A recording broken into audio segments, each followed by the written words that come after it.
Job calendar ప్రకటించాలి, అలానే group 1 అభ్యర్థులకు న్యాయం చేయాలి. టీజీపీఎస్సీని ముట్టడించిన జాగృతి నాయకులు. గ్రూప్ 1 అభ్యర్థులకు న్యాయం చేయాలని, జాబ్ క్యాలెండర్ ప్రకటించాలని డిమాండ్లు చేస్తూ తెలంగాణ జాగృతి నాయకులు నాంపల్లిలోని టీజీపీఎస్సీ కార్యాలయాన్ని ముట్టడించారు. మంగళవారం సుమారు 400 మంది జాగృతి కార్యకర్తలు, నాయకులు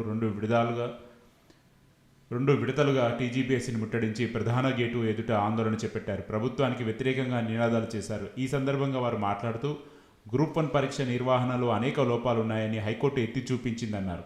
ఎస్సీ, ఎస్టీ, బీసీ బిడ్డలకు అన్యాయం చేసే జీవో నెంబర్ 29 నుంచి మొదలుకొని ప్రిలిమ్స్, మెయిన్స్ పరీక్ష ఫలితాల ప్రకటన అన్నింటా ప్రభుత్వ వైఫల్యం స్పష్టంగా కనిపిస్తుందన్నారు. ప్రభుత్వంలోని కొందరు గ్రూప్ 1 పోస్టులు అమ్మకాలు పెట్టినట్లుగా ప్రచారం జరుగుతుందని, పంతానికి పోకుండా నిరుద్యోగులతోటి చర్చలు జరిపి వారు కోరుకున్నట్లుగా తదుపరి చర్యలు చేపట్టాలని డిమాండ్ చేశారు.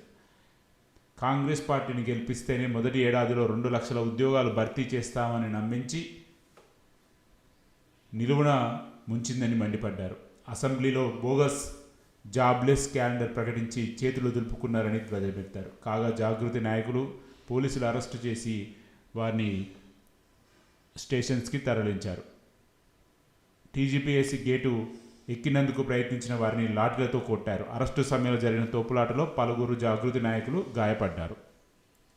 సో ప్రధానంగా దీని గురించి మనం మాట్లాడుకోవాలంటే మీ అందరికీ తెలుసు, దాదాపు 20 నెలలు కంప్లీట్ అయిపోయింది. ఇప్పుడున్నటువంటి గవర్నమెంటు ఇచ్చినటువంటి ప్రధాన హామీలలో మొదటిది లేదా ముఖ్యమైనది జాబ్ క్యాలెండర్.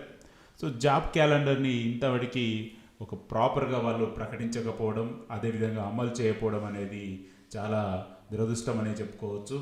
అయితే ఇక్కడ ప్రధానంగా గమనించాల్సింది ఏంటంటే, నిన్న ఇటు చాలా న్యూస్లు కవర్ అయ్యాయి గ్రూప్ 1 గురించి. ప్రధానంగా గ్రూప్ 1 న్యూస్ని మెయిన్ స్ట్రీమ్ మీడియాస్ అన్నీ కూడా కవర్ చేశాయి. కానీ జాబ్ క్యాలెండర్ గురించి అట్లీస్ట్ ఒక హెడ్డింగ్ పెట్టి కూడా ఏ మెయిన్ స్ట్రీమ్ మీడియా కూడా దాన్ని ముందు తీసుకుపోలేదు. సో రాష్ట్రంలో ఒక గ్రూప్ 1 కాదు, చాలామంది చాలా ఎగ్జామ్స్ కోసం ఎదురు చూస్తూ ఉంటారు. సో జాబ్ క్యాలెండర్ అనేది ఒక డిఫరెంట్ కాన్సెప్ట్.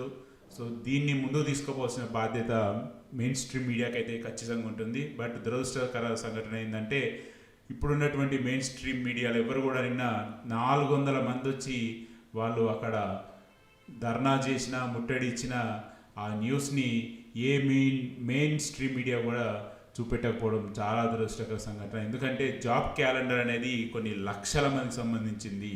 ఒక పర్టికులర్గా ఒక నోటిఫికేషన్ అనేది కాదు, అది ఎన్నో లక్షల మంది ఎదురు చూస్తున్నటువంటిది జాబ్ క్యాలెండర్. మరి ప్రస్తుతం ఉన్నటువంటి మెయిన్ స్ట్రీమ్ మీడియా ఖచ్చితంగా ఇటువంటి న్యూస్ని కూడా ప్రకటించాలి. అన్ని న్యూస్లకి సమాన ప్రిఫరెన్స్ ఇవ్వాల్సిన బాధ్యత వాళ్ళ దగ్గర ఉంది. బట్ ప్రస్తుత పరిస్థితుల్లో మెయిన్ స్ట్రీమ్ మీడియా కూడా చాలా డిఫరెంట్గా వ్యవహరిస్తున్నారు. వాళ్ళకి ఏది ముఖ్యమన్నది, ప్రజలకు ముఖ్యమా వాళ్ళకు ముఖ్యమా అన్నది అర్థం కాని పరిస్థితుల్లో ప్రజలందరూ అయోమయంలో ఉన్నారు. బట్ ఏదైనా కానీ అందరికీ సమాన ప్రిఫరెన్స్ ఇచ్చి అందరూ కోరుకునేది ఫస్ట్ జాబ్ క్యాలెండర్, అందులో భాగమే నోటిఫికేషన్. అంతేగాని ఏదో ఒక నోటిఫికేషన్లు ప్రజలు ఎవరు కోరుకోరు. సో మరి చూద్దాం, అట్లీస్ట్ రానున్న రోజులైనా మెయిన్ స్ట్రీమ్ మీడియా జాబ్ క్యాలెండర్కి ఫస్ట్ ప్రిఫరెన్స్ ఇవ్వాల్సిన బాధ్యత ఉన్నదని మరి వాళ్ళు గుర్తించి గ్రహించి ముందు తీసుకోబోతారో చూడాలి. సో ఓవరాల్గా ఇది ఫ్రెండ్స్ ప్రస్తుతం ఉన్నటువంటి జాబ్ క్యాలెండర్ అప్డేట్.